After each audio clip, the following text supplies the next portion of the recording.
ღრუბლებს შემთხვევით კითხვა მომხდა, რომ ღრუბლების ატლასი წაკითხული გაქვს თუ არაო და კი და ძალიან კაი წიგნია. აი ძალიან კაი წიგნია.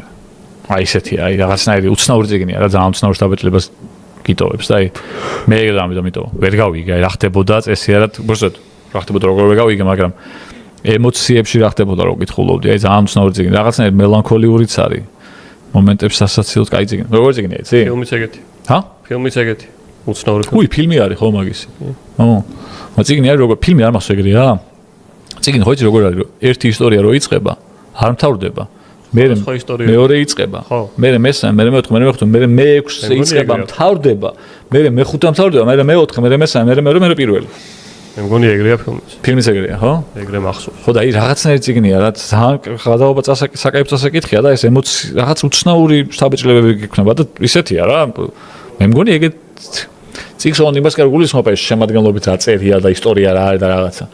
როგორც არის დაწერილი, როგორც არის მოყოლილი რაღაც ამბები რა, თლიანად ამბავი. და როგორ უცნაურადაც არის გადმოცემული, უცნაურად თუ წაიკითხავ მიხვდები რა რას გულისხმობ რა. ეგეც მომენტ ვერ წაიკითხავ სხვა წიგნს.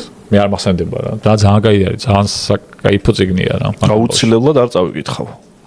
აი, გაგისტორდებოდა.